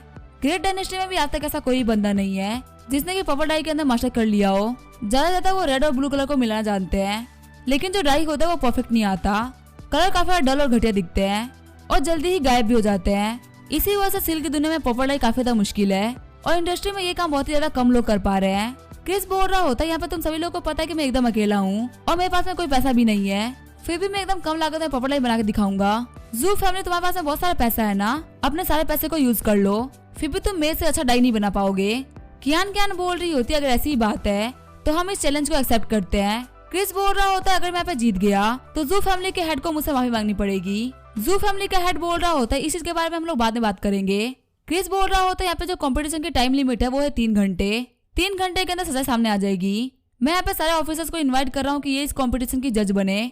फिर क्रिस बैकयार्ड में चला जाता है और अपने फॉर्मूले का यूज करते हुए पर्पल सिल्क के ऊपर काम करने लगता है। क्रिस के पास में इस तरह से काफी ज्यादा आगे की नॉलेज है, इसी वजह से इसको पता है कि आखिर बेस्ट पर्पल कलर कैसे निकाले। क्रिस सोच रहा होता है मैं जू फैमिली को खत्म कर दूंगा, ये कलर ऐसा कलर होगा जो कि इस दुनिया ने पहले कभी नहीं देखा होगा। 3 घंटे बाद हम देखते हैं जू फैमिली ने अपना पर्पल लाइट रेडी कर लिया होता है। जू फैमिली का जो मास्टर होता है वो बोल रहा होता है ये कलर काफी ज्यादा पक्का है। वही लिनमा भी बोल रहा होता है हाँ ये कलर तो काफी ज्यादा शानदार है, इसमें बहुत ज्यादा बेहतरीन काम किया गया है। कियान बोल रही होती है मास्टर जो आपने काफी अच्छा काम किया है, वैसे क्या आप मुझे इस फॉर्मूले की बुक दे सकते हैं। मास्टर जो उनको बुक देते हुए बोल रहे होते हैं आप लोग हमारा घर चलाते हैं, ये वो पुश्तैनी खजाना है जो कि मेरे पूर्वज लिखते हुए आए हैं, इसे में सारे रिकॉर्ड लिखे हुए हैं। कियान उस बुक को ऑफिसर को देते हुए बोलती है ये हमारे मास्टर जू है जो कि हमारे लिए सदियों से काम कर रहे हैं। आप देख सकते हैं कि इनके बुक में काफी ज्यादा पुरानी राइटिंग्स है और यहाँ पे जितनी भी टेक्निक्स है ये इन्होंने खुद ही लिखी है। जो बंदा उस बुक को चेक कर रहा होता है वो जियानो सिटी का चीफ सेक्रेटरी होता है, इसका नाम होता है वांग लियान। वांग लियान बोल रहा होता है लगता है किसने फॉर्मूला चुराया है। कियान बोल रही होती है हाँ हम लोग बोल रहे हैं ना ये फॉर्मूला हमारे मास्टर जू ने बनाया है, उस कमीने के पास तो दिमाग ही नहीं है, आखिर वो कोई फॉर्मूला कैसे बना सकता है। जू फैमिली का हेड बोल रहा होता है प्लीज आप देर मत करिए, उस कमीने को अरेस्ट कर लीजिए। तभी ऑफिसर बोलता है क्रिस को अंदर से लेके आ जाओ। जब गार्ड जा रहे होते तभी क्रिस गेट खोल देता है। जू फैमिली के हेड बोल रहे होते ये कमीना खुद ही बाहर आ गया, इसको अरेस्ट कर लो। वही जू फैमिली के कपड़े को देखते हुए क्रिस सोच रहा होता है इनका कपड़ा बहुत ज्यादा अच्छा है, लेकिन मेरे पर्पल कपड़े के सामने इनका कपड़ा कुछ भी नहीं। क्रिस के कपड़े को देखे हुए सभी लोग काफी ज्यादा शॉक्ड हो गए होते हैं, सभी लोग बोल रहे होते तो काफी ज्यादा चमकीला है। क्रिस बोल रहा होता है कियान तुम तो बोल रही थी कि मैंने तुम्हारा फॉर्मूला चुराया है, क्या यही वो फॉर्मूला जो कि मैंने चुराया है। वही कियान सोच रही होती है आखिर क्रिस के साथ में क्या हो रहा है। जब ये जू फैमिली के अंदर था तब तो बहुत ही बड़ा बेवकूफ था, आखिर इतना जल्दी स्मार्ट कैसे हो गया। क्रिस बोल रहा होता है आप लोगों के लिए पर्पल कपड़ा काफी नहीं होगा, तो फिर ठीक है पेश है अब एक नई पेशकश। ये बोलते हुए क्रिस से कपड़ा बाहर निकालता है जिसके अंदर से बहुत सारी चमक बाहर आ रही होती है। क्रिस बोल रहा होता है ये है मेरा रेनबो सिल्क जिसके अंदर 7 कलर का मिक्सचर है। ये कपड़ा देख के सभी लोग काफी ज्यादा शॉक्ड हो गए होते हैं। एक ऑफिसर आगे बढ़ते हुए बोल रहा होता है सच में ये कपड़ा काफी ज्यादा स्पिरिचुअल है, इसके ऊपर जो कलर है वो काफी ज्यादा नेचुरल है, जो काम यहाँ पे किया गया वो काफी ज्यादा शानदार है। क्रिस बोल रहा होता है चीफ सेक्रेटरी मैंने अपना काम कर दिया है, प्लीज यहाँ पे जस्टिस करिए। सेक्रेटरी जू फैमिली के हेड से बोल रहे होते हैं क्या ये पर्पल डाई और रेनबो डाई भी आपके पास चुराया गया है। जू फैमिली के हेड बोल रहे होते हैं नहीं ऐसा कुछ भी नहीं है। ये बोलते हुए वो लोग जाने लगते हैं। कियान जाते हुए बोल रही होती है क्रिस मुझे माफ करना, मैंने तुम्हें गलत समझा। कियान सोच रही होती है आखिर कैसे पॉसिबल हो सकता है, ये जो सेक्रेटरी था वो गवर्नर के खिलाफ चला गया। घर जाने के बाद मैं झैंगजिंग को पक्का से कमीने के बारे में बताऊंगी, इस कमीने ने हमारी बिल्कुल भी हेल्प नहीं करी, इसी वजह से हमें क्रिस के सामने से डरते हुए भागना पड़ रहा है। क्रिस चीफ सेक्रेटरी से बोल रहा होता है आपका बहुत बहुत शुक्रिया, आपने यहाँ पे मुझे बचा लिया। वैसे आपकी पढ़ाई कैसे चल रही है। क्रिस ने यहाँ पे चीफ सेक्रेटरी के रहते हुए इसी वजह से यहाँ पे बैठ लगाई क्योंकि उसे पता था कि चीफ सेक्रेटरी झैंगजिंग से काफी जलते हैं और वो पक्का उसकी हेल्प करेंगे। साथ ही क्रिस इनको 3 साल पहले से जानता भी है। फिर हमें 3 साल पहले का सीन दिखा जाता है। हम देते हैं 3 बंदों को जो कि एक बियर का शिकार कर रहे होते हैं। वही जो बियर होता है वो क्रिस की तरफ आगे बढ़ रहा होता है। जो काउंट की बेटी जेनी होती है वो क्रिस को बचाने के लिए आगे बढ़ती है और बियर को मार डालती है, लेकिन वहाँ पड़े शौक की वजह से क्रिस बेहोश हो गया होता है। बाद में जेनी होती है वो क्रिस को बचा के लेके जाती है। जेनी का मानना होता है कि क्रिस उसकी वजह से इंजर्ड हुआ है, इसी वजह से एकदम ठीक तरीके से उसका इलाज करवाती है। उस टाइम पे जो वांग लियांग था उसको ऑर्डर मिला था क्रिस का ध्यान रखने के लिए, और जो वांग लियांग है वो जेनी को काफी ज्यादा एडमायर करता है। जेनी का फेवर पाने के लिए उसने किसी काफी ज्यादा हेल्प करी, लेकिन क्रिस की बेवकूफी की वजह से वो भी काफी ज्यादा परेशान हो गया था। वांग लियांग मेनली क्रिस के पास इसी वजह से था क्योंकि उसको वहाँ पे जेनी को देखना था, पर जेनी क्रिस से सिर्फ एक ही बार मिलने के लिए आई और इस टाइम के बीच में झैंगजिन और वालियान के बीच में काफी सारी टक्कर भी चली है। जो वांग लियांग है वो अब चीफ सेक्रेटरी बन चुका है, वही वो झैंगजिन है वो काफी ज्यादा पावरफुल इंसान का बेटा है। वांग लियांग बोल रहा होता तुम हमारी काउंट की बेटी का नाम ले रहे हो, अगली बार वो नाम अपने जबान से मत निकालना वरना बेमौत ही मारे जाओगे। फिर सेक्रेटरी वहाँ चले जाते हैं। क्रिस सोच रहा होता ये कमीने रॉयल्स ही रहेंगे, मैंने वांग लियांग काफी ज्यादा यूज कर लिया और वो मेरी हेल्प नहीं करने वाला। वह जू फैमिली उसके पास में बहुत सारे बेकअप्स है, मैं अभी काफी बड़ी दिक्कत में चल रहा हूँ, यहाँ पे एक गलती और मैं मारा जाऊंगा, लेकिन अगर मेरा प्लान सही से काम कर गया तो मैं सब कुछ सही कर दूंगा। जब क्रिस रास्ते पे आता है तो कियान बोल रही होती है मैंने तुम्हें गलत समझ लिया था, मुझे पता नहीं था कि तुम्हारे पास में डाइंग की इतनी सी टेक्निक्स होगी, कैसा लगेगा अगर तुम मुझे सारी टेक्निक्स बता दो। क्रिस सोच रहा होता है कियान काफी ज्यादा कमीनी है, ये अभी भी मुझसे मेरी टेक्निक छीनना चाहती है। सच में पहले वाला क्रिस बहुत ही बड़ा बेवकूफ था। कियान बोल रही होती है तुम्हें हमें रेनबो कलर और पर्पल कलर का फॉर्मूला दे देना चाहिए, अगर तुम ऐसे काम करोगे तो तुम हमारी फैमिली में वापस आ सकते हो और मास्टर जू की जगह ले सकते हो। तुम्हें तो मैं बहुत ज्यादा पसंद हूँ ना, क्या तुम मुझे अपना सब कुछ नहीं देना चाहते। इस तरीके से तुम मेरी हेल्प कर सकोगे। क्रिस अपना रास्ता मोड़ते हुए बोल रहा होता है ये बहुत ही बड़ी कमीनी है, मैं इससे बात नहीं करना चाहता। पता नहीं ये लड़की मुझसे इतना ऑब्सेस्ड क्यों है, मुझे बाहर निकालने के बाद भी ये मुझे खुश नहीं देखना चाहती। कियान कियान बोल रही होती है तुम यहाँ से पलट के तो जा रहे हो, लेकिन अभी भी तुम्हारे ऊपर तियानहेन के 1000 गोल्ड का कर्जा है। ये बात सुनकर क्रिस एकदम शॉक्ड हो गया होता है। क्रिस बोल रहा होता है आखिर तुम्हें कैसे पता चला कि मेरे ऊपर 1000 गोल्ड का कर्जा है। कियान कियान बोल रही होती है तुम्हें हमें कल वो फॉर्मूला देने ही होंगे। सीसान बोल रहा होता है सुबह होने में से 7 ही घंटे बाकी है, अगर तुमने हमें पैसा नहीं दिया तो तुम अगला दिन नहीं देख पाओगे। कल का सूरज डूबने से पहले हम तुम्हारे घर के पास भी जाएंगे, अगर पैसा नहीं मिला तो तुम मारे जाओगे। क्रिस सोच रहा होता है लगता है तियानहेन और जू फैमिली मिली हुई है, अगर मैं इन लोगों को 1000 गोल्ड कॉइन दे भी देता हूँ तो भी कोई फर्क नहीं पड़ने वाला। पक्का से जो ये ब्लैक गैंग वाले हैं और जू फैमिली वो मिलकर कोई एक्शन लेंगे। ये मेरे पेरेंट्स और मेरे भाई की लाइफ का यूज करते हुए मुझसे वो फॉर्मूला छीन लेंगे और भले से मैं इन लोगों को वो फॉर्मूला दे दूंगा, लेकिन वो इन लोगों को सेटिस्फाई नहीं करेगा। ये लोग मुझे जिंदगी भर एक नौकर की तरह काम करवाएंगे और मुझे कभी भी शांति नहीं मिलेगी। मुझे कैसे भी करके इस प्रॉब्लम को जड़ से खत्म करना होगा। थोड़ी देर बाद हमें जुआनो सिटी के गली का सीन दिखा जाता है, जहाँ से आर्मी के कुछ बंदे जा रहे होते हैं। उन लोगों को जाते हुए क्रिस भी देख रहा होता है। तभी क्रिस की नजर जेनी पे पड़ती है। क्रिस सोच रहा होता है फाइनली मुझे जेनी वापस दिख गई, अब मैं कैसे भी करके इसको अपनी वाइफ बना के रहूंगा। 3 साल पहले इसने मेरी जान बचाई थी, पक्का से ऐसा भी ये मेरी जान बचाएगी और मुझे अपने घर पे लेके जाएगी। फिर क्रिस जानबूझ के जेनी के घोड़े के आगे आ गया होता है। जेनी वहाँ पे रुक के क्रिस को देखने लगती है। जेनी सोच रही होती है ये लड़का तो काफी ज्यादा सुंदर है, देख के लग रहा है कि मैंने इसको पहले भी कभी देख रखा है। वैसे ही सांसें काफी ज्यादा आराम से ले पा रहा है, इसका मतलब ज्यादा तो घायल नहीं हुआ। जेनी अपने बंदों को बोल रही होती है हम इसको अपने साथ में लेके चलेंगे, क्योंकि हम किसी भी मासूम इंसान को मरते हुए नहीं देख सकते। वही क्रिस सोच रहा होता है अब मेरी किस्मत बदलने वाली है, इस बार भी इसने मेरी जान बचा ली। तियानहेन और जू फैमिली मेरा वेट करो। आगे वो लोग क्रिस को अपने बगी में बैठा लेते हैं। कहानी सुनाने वाला बता रहा होता है कि जुआनो मैंसन वो जुआनो सिटी के अंदर नहीं है, वो सिटी से कुछ 20 माइल दूर है। जो जू फैमिली वो काफी ज्यादा अमीर है, पर जुआनो मैंसन के सामने वो पानी कम चाय है, क्योंकि जुआनो मैंसन वो 5 किलोमीटर में फैला हुआ है और जुआनो मैंसन वालों के पास में 1000 साल की प्रॉपर्टी है, जो कि बहुत ही ज्यादा है। हम देते सभी लोग काउंट कर जुआनो मैंसन में पहुंच गए होते हैं। जो जेनी होती है वो मेन हॉल में आ गई होती है। जेनी के डैड जिंजू बोल रहे होते हैं बेटा तुम वापस आ गई, वैसे तुम्हारा मार्शल आर्ट परफॉर्मेंस कैसा रहा। जेनी बोल रही होती है फादर मेरा मार्शल आर्ट परफॉर्मेंस काफी ज्यादा अच्छा रहा, हमारी फैमिली कहीं भी नहीं हारी। जिंजू बोल रहे होते हैं कि तुम बोल रही हो कि अच्छा रहा, इसका मतलब ये बहुत ही ज्यादा अच्छा रहा होगा। कहा तुम्हारा भाई भी तुम्हारा ऐसा होता तो जो हमारा जुआनो मैंसन है उसको कभी भी अपने सक्सेसर को लेकर बिल्कुल भी टेंशन नहीं करनी पड़ती। जेनी बोल रही होती है फादर बात सिचुएशन काफी ज्यादा खराब हो चुकी है। जिंजू बोल रहे होते हैं हाँ तुम बिल्कुल सही बोल रही हो, गवर्नमेंट ने यहाँ पे नया रूल निकाला है कि कोई भी नॉर्मल फैमिली अपने पास में ज्यादा सोल्जर्स नहीं रख सकती, और साथ ही बहुत सारे हमारे फादर की चीजों को घटा भी दिया है। हमारी जो फैमिली है वो अपने आप में बहुत ज्यादा बड़ी है, बिना फोर्स के हम लोग क्या करेंगे। जेनी बोल रही होती है फादर बिल्कुल भी टेंशन मत लीजिए, जब तक मैं यहाँ पे हूँ तब तक जुआनो मैंसन को कुछ भी नहीं उखाड़ सकता। मैं कभी भी शादी नहीं करूंगी और हमेशा यहाँ पे रहकर अपने भाई को प्रोटेक्ट करूंगी, क्योंकि मैं अपनी जिन फैमिली के लेगेसी को खोते हुए नहीं देख सकती। जिंजू बोल रहे होते तुम्हें पता ना कि तुम्हारा भाई एकदम बेवकूफ है, फिर भी तुम ऐसी बातें क्यों कर रही हो। तभी वहाँ पे एक गार्ड आते हुए बोल रहा होता है मास्टर से कोई मिलना चाहता है। जिंजू बोल रहे होते आखिर मुझसे कौन मिलना चाहता है।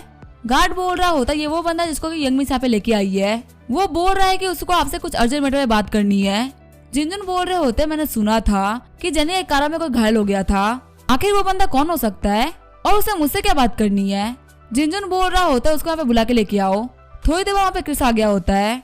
क्रिस बोल रहा होता है मुझे आप सबकी बेटी की शादी के बारे में बात करनी है। जिंजुन बोल रहे होते मुझे पता क्या कि तुम्हें क्या बात करनी है। साथ ही जिंजुन सोच रहे होता है ये बंदा तो काफी ज्यादा सुंदर है।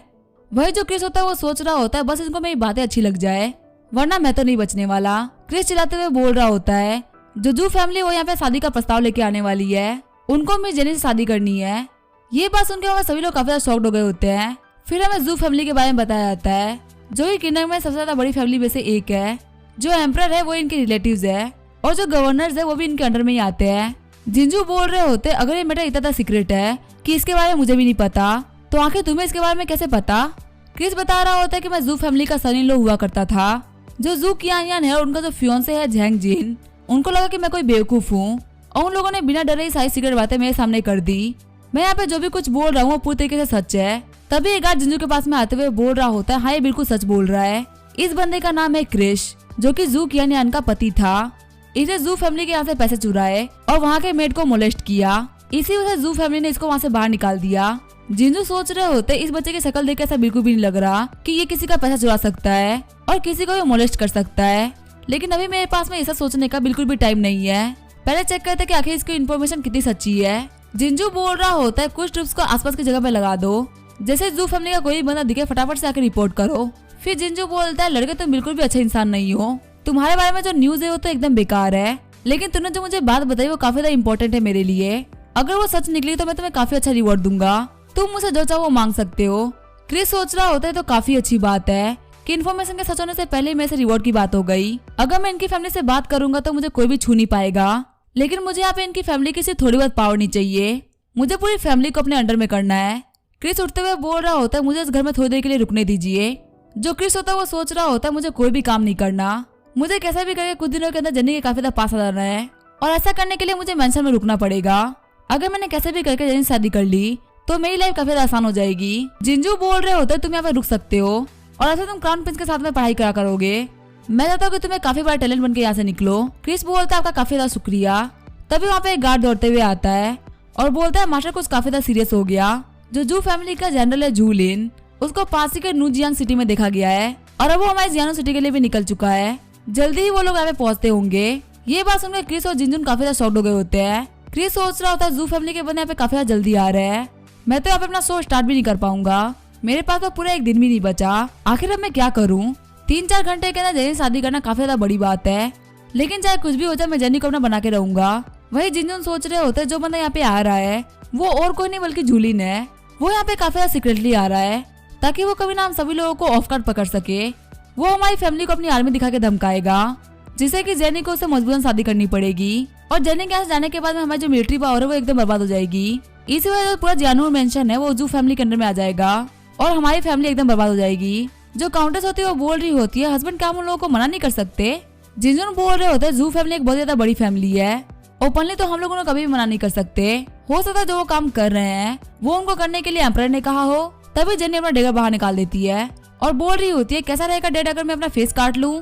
तभी जिंजुन आगे बढ़ते हुए जेनी के हाथ से उसका डेगर छीन लेते हैं। जिंजू बोल रहे होते हैं मुझे अपनी लेगेसी और अपने परिवार से बहुत ज्यादा प्यार है और मैं उन लोगों को प्रोटेक्ट करना चाहता हूँ, लेकिन मेरे लिए सबसे ज्यादा जरूरी मेरी बेटी है। तुम्हारे लिए मैं सब कुछ खोने के लिए तैयार हूँ और वैसे भी तुम्हारा चेहरा खराब करने का कोई मतलब नहीं है। जू फैमिली फिर भी तुम्हें शादी करेगी, अब सिर्फ एक ही तरीका बचा है। जेनी बोल रही होती है मुझे किसी और से शादी करनी पड़ेगी, अगर मैंने किसी और से शादी कर ली तो जू फैमिली कुछ भी नहीं कर पाएगी, उनको खाली हाथ जाना ही पड़ेगा। जिंजू बोल रहे होते हैं जू होंगे उसका फ्यूचर काफी ज्यादा ब्राइट है और सन इन लोगों के तौर पे वो काफी ज्यादा दामाद होगा। तुम्हें अपने फादर के लिए अपने हैप्पीनेस को बर्बाद नहीं करना चाहिए। अगर तुम्हें ठीक लगे तो तुम जू होंगे शादी कर सकती हो, हमारी फैमिली को कैसे बचाना ये हम बाद में सोच लेंगे। जेनी बोल रही होती है मुझे जू फैमिली में शादी नहीं करनी है, अगर ऐसी कोई भी खुशी है जो कि मुझे मेरे परिवार को बर्बाद करके मिले, मुझे ऐसी खुशी नहीं चाहिए। मुझे पता है कि मेरा भाई इतना कैपेबल नहीं है कि वो सब कुछ संभाल सके, ऊपर से जो जू फैमिली वो उसको फोर्स करके हरा देगी, इसलिए मेरा फैमिली में रहना काफी जरूरी है मुझे मेरी फैमिली को बचाने के लिए। तभी जिंजू एक फरमान लिख देते हैं। जिंजू बोल रहे होते हैं हमारे पास में बेहद ही कम टाइम बचा हुआ है, एक फादर के तौर पे मैं तुम्हारे लिए बेस्ट कैंडिडेट को चुनूंगा। मैं यहाँ पे हमारे पैलेस के 5 से ज्यादा शानदार बंदों को बुला रहा हूँ जिनकी क्वालिफिकेशन काफी ज्यादा अच्छी है। जेनी कैसे भी कहेगा तुम्हें उनमें से किसी एक को जल्दी जल्दी चुनना पड़ेगा जिसको तो उन्हें पति के तौर पे एक्सेप्ट कर सको। तभी वहाँ पे क्रिस आते हुए बोल रहा होता है क्या मैं भी कॉम्पिटिशन को ज्वाइन कर सकता हूँ, क्योंकि जेनी मुझे भी तुमसे शादी करनी है। जो जिंजू होते हुए काफी ज्यादा गुस्सा हो गए होते हैं, लेकिन तभी काउंटेस उनको बोलते हैं गुस्सा मत करिए। सभी लोग बोलते हैं जो क्रिस है वो दिमाग से थोड़ा कमजोर है और वो अभी भी एक बच्चे की तरह सोचता है, उसने ये बात ऐसे ही बोल दी होगी, हम लोग को उसकी बात मान लेनी चाहिए। जिंजू बोल रहा होता है जल्दी जल्दी सारे बंदों को बुला के लेके आओ। वही जेनी बोल रही होती है 1 सेकंड रुको, तुम तो सेकंड इडियट हो ना। क्रिस सोच रहा होता है इसको मेरी सिटी का नाम कैसे पता है, सिटी में सभी लोग मेरे को सेकंड इडियट बोलते हैं क्योंकि मुझसे बड़ा बेवकूफ सिटी के अंदर था जो कि मेरा इकलौता सबसे ज्यादा दोस्त दशा था। हम दोनों को लोग बेवकूफ दोस्त कहा करते थे। दशा था फर्स्ट इडियट और मैं था सेकंड इडियट। जब जेनी मुझसे पहली बार मिली थी तब मैं एक बच्चे की तरह था और जेनी को मेरे अंदर का जो बच्चा था वो काफी ज्यादा पसंद आया था। जब मैंने अभी जेनी को बोला कि मैं उसे शादी करना चाहता हूँ तो जेनी को लगा कि उसे एक बच्चा शादी करना चाहता है। जेनी बोल रही होती है ठीक है मैं तुम्हें भी लिस्ट में ऐड कर रही हूँ। जुंजू सोच रहे होते मैं फालतू ही टेंशन कर रहा हूँ। जेनी ने पक्का से इस बंदे को लिस्ट के अंदर इंसानियत के हिसाब से रख लिया है, वरना वो कभी भी इस बेवकूफ को नहीं चुनती। मुझे फालतू ही गुस्सा नहीं करना चाहिए। वही जो क्रिस होता है वो काफी ज्यादा खुश हो गया होता है। क्रिस सोच रहा होता है मैं फाइनली जेनी काफी ज्यादा करीब पहुंच चुका हूँ, अब बस एक कदम और मैं जेनी का पति बन जाऊंगा। 1 घंटे के बाद में सारी तैयारियां हो गई होती है। जो 6 के 6 कैंडिडेट्स होते हैं उनको 6 कमरों के अंदर बैठा दिया गया होता है। जेनी सभी लोगों से जाके एक क्वेश्चन पूछेगी, उसको जिसका आंसर पसंद आएगा वो उसको अपना पति चुन लेगी। सबसे पहले वो सबसे पहले कमरे में जाती है। जो पहला कैंडिडेट होता है वो होता है जियांगू सिटी का चीफ सेक्रेटरी वांग लियांग। वांग लियांग सोच रहा होता है जल्दी मैं जेनी का पति बनने वाला हूँ, मैं ये सपना सालों से देखता हुआ आ रहा हूँ। कहानी सुनाने वाला मैं बता रहा होता है कि वांग लियांग और जेनी एक दूसरे को 10 साल से जानते हैं।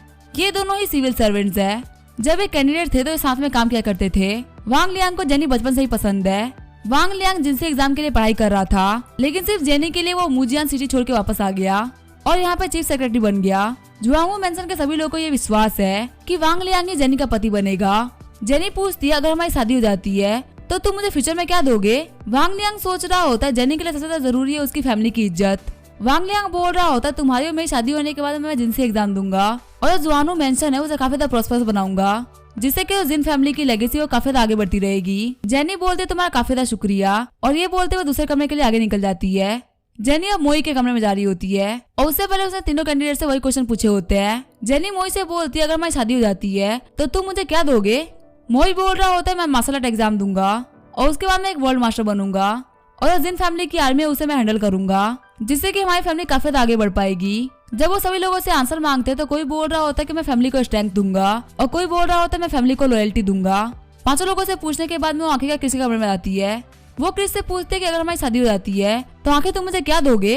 क्रिस सोच रहा होता है देने के लिए तो बहुत सारी चीजें हैं। सबसे पहले कि मैं एक डॉक्टर हूँ, मैं इसकी कल्टीवेशन में काफी ज्यादा हेल्प कर सकता हूँ। दूसरा है कि मुझे रिफाइनिंग का काम काफी अच्छी तरीके से आता है, तो मैं इसके लिए वेपन रिफाइन कर सकता हूँ और मॉडर्न टेक्नोलॉजी के वेपन बना सकता हूँ। लेकिन ये जितने भी चीजें हैं वो जेनी की इतनी ज्यादा काम की नहीं है। ये एक अमीर फैमिली से बिलोंग करती है। ये सब काम करने के लिए किसी को हायर भी कर सकती है। क्रिस बोल रहा होता है जो मैं तुम्हें दे सकता हूँ वो है फ्रीडम। जब तक तुम मुझे धोखा नहीं देती तब तक तुम कुछ भी कर सकती हो।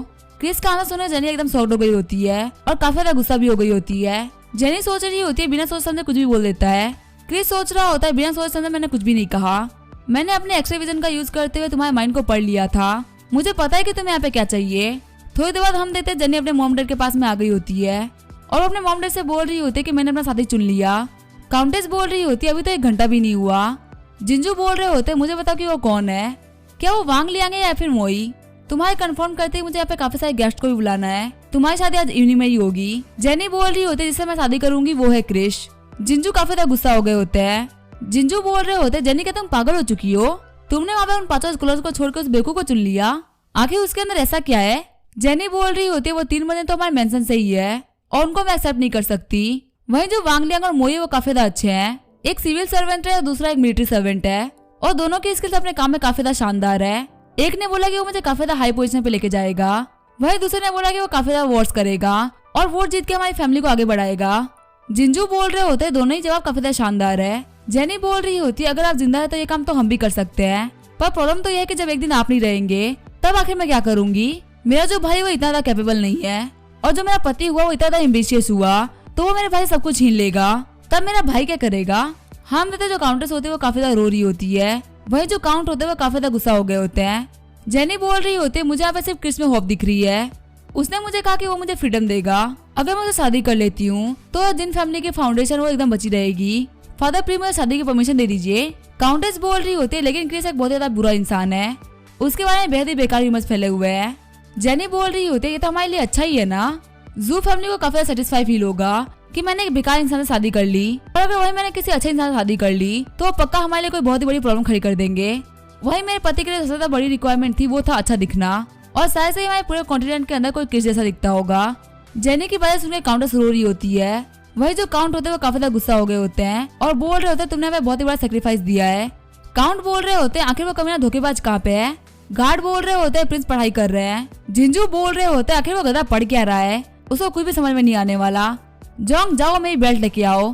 काउंटेस बोल रही होती है आखिर बेल्ट के साथ में क्या करने वाले हैं। जिंजू बोल रहे होते आज मैं उसको मैंने को एक सबक सिखाऊंगा। काउंटेस बोल रही होती है हस्बैंड मेरा वेट करो, मुझे भी बहुत ज्यादा गुस्सा आ रहा है, आज मैं भी उस कमीने को बहुत ही बड़ा सबक सिखाऊंगी। फिर वो लोग प्रिंस के कमरे में आगे होते हैं। प्रिंस बोल रहा होता है मॉम डैड आप मुझे मार क्यों रहे हैं। वही जो काउंट होते हैं वो बोल रहे होते हैं आज मैं तेरे को छील दूंगा। काउंटेस बोल रही होती है इसे थोड़ा जोर से मारो तब जाके इसको अकल आएगी। वही प्रिंस बोल रहा होता है सिस्टर मुझे बचाओ। वही क्रिस को बुलाने के लिए गार्ड आया होता है। गार्ड बोल रहा होता है मिस्टर क्रिस आपको मेरे साथ में चलना है, आपके बाद मैं आपकी फैमिली को भी लेने के लिए जा रहा हूँ। क्रिस सोच रहा होता है मुझे क्या कमांडर जिंगजोंग बुलाने के लिए आया है, इसका मतलब पक्का से यहाँ पे बैट जीत गया हूँ। अब मैं सिटी की सबसे ज्यादा बड़ी फैमिली जिन फैमिली का दामाद बनने वाला हूँ। जू फैमिली, लिन फैमिली और टियानहेन, मेरा वेट करो। तुम मुझे डिस्ट्रॉय करना चाहते थे ना, अब मैं तुम्हें डिस्ट्रॉय करूंगा। सबसे पहले मैं सबक सिखाऊंगा टियानहेन को। क्रिस बोल रहा होता है, कमांडर जिंगजोंग, मुझे आपसे एक रिक्वेस्ट करनी थी, प्लीज मेरे पेरेंट्स को थोड़ा जल्दी लेके आ जाना। जिंगजोंग बोल रहा होता है, लेकिन क्यों? क्रिस बोल रहा होता है, कोई मेरे पेरेंट्स को मारने का ट्राई करने वाला है। जिंगजोंग सोच रहा होता है, भले ये बंदा कोई भी हो, लेकिन ये मेरी फैमिली का दामाद बनने वाला है और मैं इसके पेरेंट्स को मरने नहीं दे सकता। जिंगजोंग बोल रहा होता है, तुम बिल्कुल भी टेंशन मत लो, मैं तुम्हारी फैमिली को बचा लूंगा। थोड़ी देर के लिए तुम यहाँ पे आराम कर लो, शाम को तुम्हारी शादी है। सीन चेंज होता है, ब्लैक गैंग का अड्डा दिखाया जाता है। टियानहेन बोल रहा होता है, 3 दिन होने वाले हैं, सीसान जल्दी उस किसके फैमिली को मार डालेगा।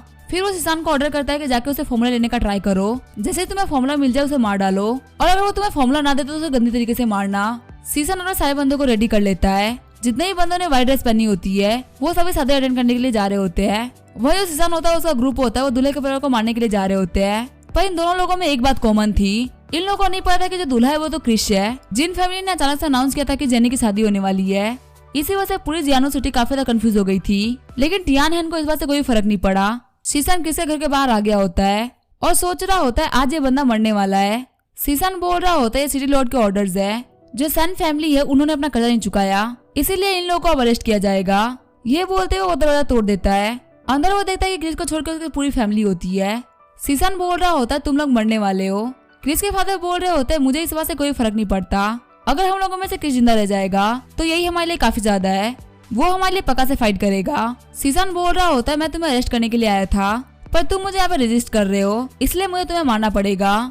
तो अब तुम तैयार हो जाओ मरने के लिए। जब वो अटैक करने ही वाला होता है तभी उसे झटका पड़ता है। सीसान सोच रहा होता है, आखिर ये कमीना कौन है। जैसे वो पीछे मुड़ता है तो उसके सामने जिंगजोंग होता है। सीसान बोल रहा होता है, मैं सिटी लॉर्ड के ऑर्डर पे यहाँ पे आया हूँ, इन लोगों ने ब्लैक गैंग से उधार लिया था और उनको पैसा वापस नहीं किया। जिंगजोंग बोल रहा होता है, मुझे सिटी लॉर्ड के ऑर्डर से कोई भी फर्क नहीं पड़ता, मेरे मास्टर ने सन फैमिली को इनवाइट किया है, इसी वजह से मुझे इनको शादी में लेके जाना पड़ेगा। अगर मैं इनको लेके नहीं जा पाया तो मेरे मास्टर गुस्सा हो जाएंगे। क्या तुम मेरी बात समझ रहे हो? तभी सीसान बोल रहा होता है, क्या मैं तुम्हें पूछ सकता हूँ कि आखिर तुम कौन हो? जिंगजोंग बोल रहा होता है, मेरा नाम है जिंगजोंग, वैसे लोग मुझे किमचुन भी बोलते हैं। सीसान सोच रहा होता है, तो जियानो मेंशन का जिंगजोंग है, आखिर यहाँ पे क्या कर रहा है? सीसान बोल रहा होता है, आपके मास्टर ने सन फैमिली को इनवाइट किया है। जिंगजोंग बोल रहा होता है, हाँ तो मैं बिल्कुल सही बोला। सीसान काफी ज्यादा घबराते हुए सोच रहा होता है, आखिर काउंट ने सन फैमिली को क्यों बुलाया है? ये तो एक गरीब और भिखारी फैमिली है, क्या ये सब क्रिस की वजह से हो रहा है? उसने कहीं कुछ कर तो नहीं दिया ना? सीसान बोल रहा होता है, अगर ये जियानो मेंशन की बात है तो मैं यहाँ पे कुछ भी नहीं कर सकता, आप अपने गेस्ट को प्लीज लेकर चले जाइए, मैं सिटी लॉर्ड को सारी चीजें रिपोर्ट कर दूंगा। जिंगजोंग बोल रहा होता है, सभी लोग अंदर आ जाओ और सन फैमिली के लोगों को लेके चलो। सारे बंदों को देखते हुए सीसान सोच रहा होता है, अच्छा हुआ मैंने यहाँ पे कोई अग्रेसिव स्टेप नहीं लिया, वरना मैं पक्का से यहाँ पे मारा जाता। और आखिरकार इतना पावरफुल बंदे, वो भी काउंट की फैमिली से, आखिर यहाँ पे क्या कर रहे हैं? फिर जिंगजोंग सीसान को बाय बोल के वहाँ से निकल जाता है। सीसान के बंदे बोल रहे होते हैं, मास्टर यहाँ पे क्या चल रहा है? आखिर हम लोगों ने उन तीनों बंदों को जाने क्यों दिया? आपको तो पता है ना कि गैंग लीडर काफी ज्यादा गुस्सा करेंगे। सीसान बोल रहा होता है, क्या तुम्हें पता है जो बंदा यहाँ पे आया था वो कौन था? वो बंदे बोल रहे होते हैं, हमें नहीं पता। सीसान बोल रहा होता है, वो जियानो मेंशन का जनरल है जिसका नाम है जिंगजोंग, यहाँ पे सब कुछ करने वाला वो कमीना क्रिश है। भगवान से प्रे करो कि जो काउंट और क्रिश का रिलेशन हो वो काफी ज्यादा हल्का हो, अगर ये गहरा रिलेशन हुआ तो हम लोग तो नहीं बचने वाले।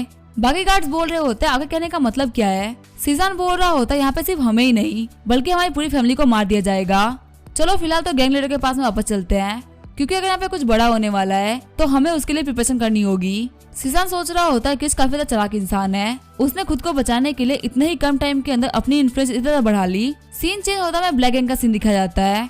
हम देते तियानहेन को, जो कि सिस्टम कर रहा होता है, तभी वहाँ पे सीसान आ जाता है। तियानहेन बोल रहा होता है, सीसान तुम यहाँ पे बिना परमिशन के क्यों आ गए? सीसान बता रहा होता है कि जियानो मेंशन का जिंगजोंग यहाँ पे आया था और वो क्रिस के पेरेंट्स को लेके चला गया। उसने मुझे बताया कि वो इन लोगों को वहाँ पे शादी अटेंड करने के लिए लेके जा रहा है। ये बात सुनकर तियानहेन काफी ज्यादा शॉक्ड हो गया होता है। थोड़ी देर बाद हम देखते हैं तियानहेन ने अपने कपड़े पहन लिए होते हैं। तियानहेन बोल रहा होता है, जियानो मेंशन के लड़की की शादी होने वाली है और मैंने सुना है कि जो इनका सन इन लॉ है वो कोई खास बंदा नहीं है। सीसान डरते हुए बोल रहा होता है, नहीं ऐसा नहीं हो सकता। तियानहेन बोल रहा होता है, मुझे भी नहीं लगता कि ऐसा पॉसिबल हो सकता है, क्रिस जैसे कीड़े के लिए जियानो मेंशन तक पहुंचना काफी ज्यादा बड़ी बात है। सीसान बोल रहा होता है, लेकिन वो कमीना क्रिस काफी ज्यादा चालाक है, उसके माइंड को हम प्रिडिक्ट नहीं कर सकते। तियानहेन बोल रहा होता है, हमें ध्यान रखना होगा, फिलहाल के मैं सिटी जा रहा हूँ। थोड़ी देर बाद में तियानहेन लिन फैमिली के सीक्रेट रूम के अंदर आ गया होता है, जहाँ पे जू फैमिली के भी हेड होते हैं। जू फैमिली के हेड बोल रहे होते हैं, ये तो इम्पॉसिबल है कि क्रिस की शादी जियानो मेंशन के अंदर हो जाए।